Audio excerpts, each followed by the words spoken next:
Hey, all, welcome back to the Chalk Sports Podcast, and we're doing an actual podcast on the NBA playoffs, man. This is a exciting time. I did not touch the regular season because once I started covering the daily sports, I didn't have a reason to cover the NBA. The NBA pretty much wraps up their regular season at the All-Star break. It's just kind of coasting. Let's get into it, though.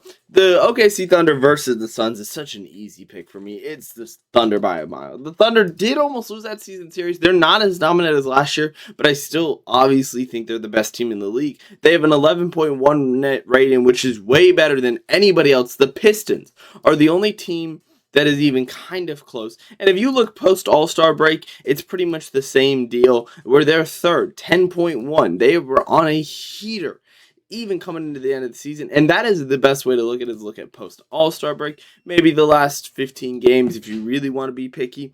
But I think this is the sweet spot. This is the spot that you get to kind of understand most of them. And I think that the Thunder are just the best team for a reason. They're the one seed for the reason. Give me the Thunder to roll. Lakers versus Rockets. Luka is questionable. I'm seeing, according to the Google AI, he might be back. He's out game 1, but possibly returning game 5. And I think that makes me lean towards the Rockets. I think the Rockets have a better built team. If we're being realistic, the Rockets are a better built team. Not even kind of. They are. Kevin Durant will be back. No Steven Adams, no Fred VanVleet, which does suck, but I don't think it'll matter that much. I just think losing Luka is such a big impact, and the first 4 games will be impossible. So give me the Rockets pretty comfortably. I feel very safe saying that. Nuggets versus Timberwolves. The Nuggets are a team of a basketball team. They are a basketball team. They kind of got cold towards the end of the season. I'm pretty sure they were 6th, 7th. Never mind. The Timberwolves got really cold. Since post All-Star break, they are on they're 15-11. Their net rating is in negatives, which is not a good sign whatsoever when you're coming up against a team that's 7.3. They're towards the top of the team. It's become a rivalry, which is nice, but I just don't think that the rivalry is as equal as normal. I feel like the Timberwolves will have a hard time beating this Nuggets team, who's just kind of well built. They're very complete.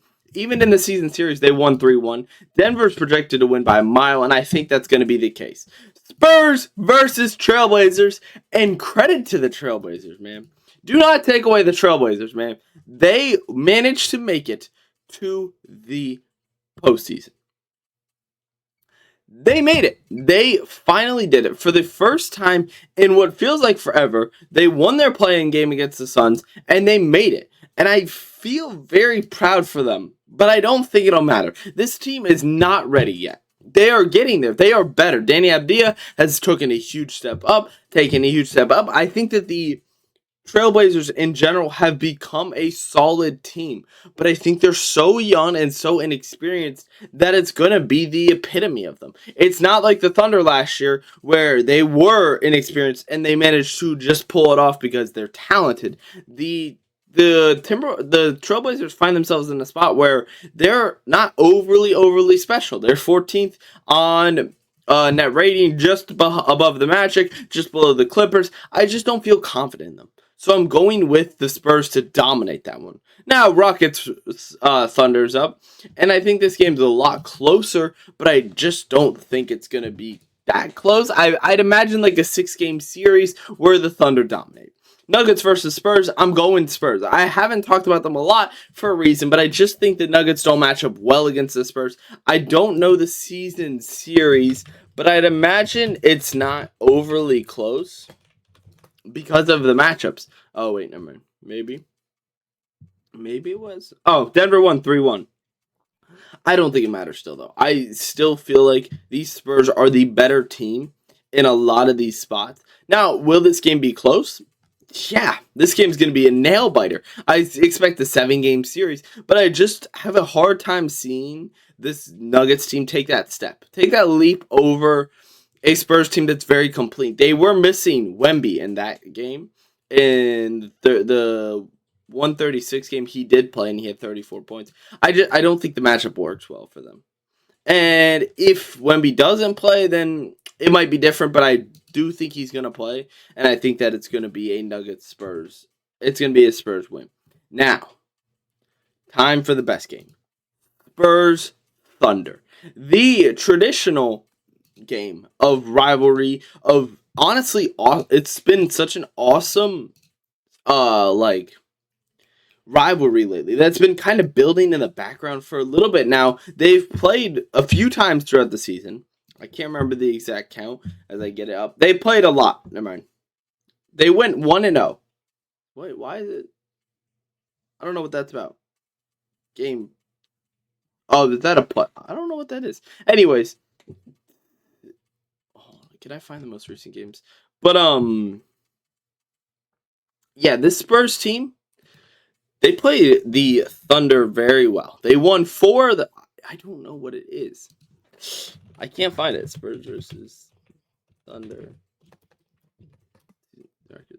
They're 4-1 is what it's saying, but that doesn't make sense because it's December. Was the last time they or February was the last time they played. Did they not? They just didn't play all season. I guess they just didn't play since February, which is kind of crazy to me and is messing me up. But yeah, so the Thunder went 4-1 against them with only 1 victory. I think that is a huge sign of what to tell, where the Thunder just don't match up well against the Spurs. The Spurs are on a hot streak. They're the number 1 team since the All-Star break. They're 12.8 net rating. They're 24-4. They have a good assist to ratio. They have good offensive rebound. They have good defensive rebound. They bring every kind of category you could want in a team to this game.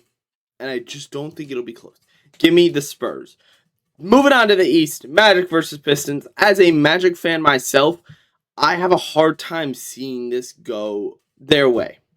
I think that the Pistons do win it, but I do think it's closer than everyone's expecting, especially with the injury to Jalen Durant. Oh, wait, he's playing. Never mind. It won't matter. Season series got tied 2-2. I'm not going to predict an upset. I think the Pistons are still ready. I think that they're a legitimate team. Now, do I think the Magic are good? Yeah, but I have a hard time seeing it. Cavs versus Raptors. This one is another example. It's like the Wizards or the Trailblazers on the other side. It's another example of a team just coming a little too early. I don't think that Cleveland can win this one. Now, they did sweep the season series, which is to be noted, but I think adding James Harden is a huge difference. And that was the last time they played, by the way, was when Cleveland didn't have James Harden.